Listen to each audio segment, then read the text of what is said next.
कृषी मंत्री माणिकराव कोकाटे हे त्यांच्या विधानावरून कायमच चर्चेत असतात। काही दिवसांपूर्वी माणिकराव कोकाटे यांनी शेतकऱ्यांच्या कर्जमाफीवरून एक विधान केलं होतं, त्यामुळे राज्यभरातून त्यांच्यावर टीका झाली होती। त्यानंतर त्यांनी माफी देखील मागितली।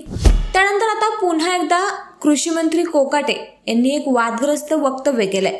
अवकाळी पावसामुळे झालेल्या नुकसानीची नाशिकमध्ये पाहणी करत असताना कोकाटे यांनी ढेकळाचे पंचनामे करायचे का असं वादग्रस्त वक्तव्य केलं होतं। त्यांच्या या विधानानंतर राज्यभरातून त्यांच्यावर टीकेची झोड उठली। त्यानंतर अखेर कृषी मंत्री कोकाटे यांनी आपल्या विधानावर स्पष्टीकरण देत सारवासारव करण्याचा प्रयत्न केलाय।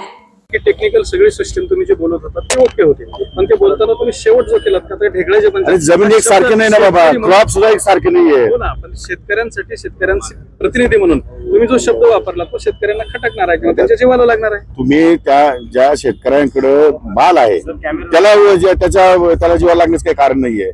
ज्या शेतकऱ्यांच्या शेतामध्येच माल नाहीये त्याची पंचनामे कशी करायची तुम्ही सांगा मला, पंचनामे कशी करायचे? पण नाही करतायत, पण आता ढेकळा अरे पण म्हणजे जे खरं आहे ते बोलतो, काय चुकीचं बोललो? शब्द चुकला इतकंच म्हणतोय। ठीक आहे, बोलला ते सत्य आहे। तुम्ही त्याचा अर्थ वेगळा काढला। मी तसं काही वेगळं बोललेलो नाही। जे सत्य आहे तेच बोललोय की जिथे इथं नुकसान झालंय शेतकऱ्यांचं त्यांचे पंचनामे करून त्यांना नुकसान भरपाई देण्याची शासनाने या ठिकाणी मोहीम घेतलेली आहे। आता हे जे वाक्य होतं तुमचं हे सलग दुसरं वक्तव्य होतं, त्याच्यामुळे पाठीमागे तुम्ही बोललात आता हे सगळं केलं तुम्ही लग्न येऊ करता कर्जमाफी त्यासाठी हवी का, आणि हे दुसरं ते सगळं मीडियावाले झाल्यामुळे मग आणखीन असा संभ्रम नाही। असं काही नाही, शेतकरी विरोधी असं काही नाही। तुम्ही पण वेगळं लोकांपर्यंत जाऊ देऊ नका। लोकांना हेच सांगा की ज्यांचे नुकसान झालंय, ज्या कुणी शेतकऱ्यांचं नुकसान झालंय ते कोणत्याही पक्षाचे असो, कोणत्या जाती धर्माचे असो, सर्वांना पंचनामे करून त्यांना भरपाई मिळेल। तुम्ही तुमच्या वक्तव्यावर थांबा। कुठल्या वक्तव्य? अरे मी तसं बोललोच नाही। मी म्हटलं ज्या पिकांचे नुकसानी झालेले आहेत त्यांचे पंचनामे करण्याचे आदेश दिलेले आहेत। आता एक शेतकरी असा आहे की त्याच्या कांद्याच्या चाळी, एक मिनिट थांबा, उघडबड नका करू। एक शेतकरी आहे त्याच्या कांद्याच्या चाळीवरती वीज पडलेली आणि त्याचं मोठं नुकसान झालेलं आहे, तर त्या शेतकऱ्याला त्याचा पंचनामा होईल आणि त्या संदर्भात नुकसान भरपाईचा विचार 100%।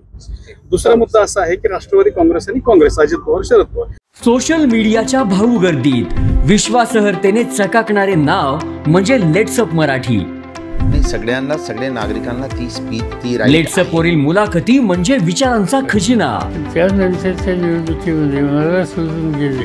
बातम्या केवळ वस्तुस्थिती सांगणाऱ्या, न प्रोपगंडा, फक्त जनतेचा अजेंडा।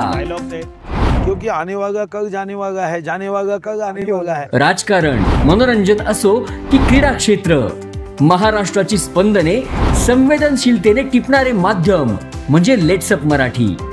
जगासोबत एक पाऊल पुढे राहण्यासाठी लेट्सअपचे ॲप, सोशल मीडिया आणि वेबसाईट सोबत कनेक्टेड रहा।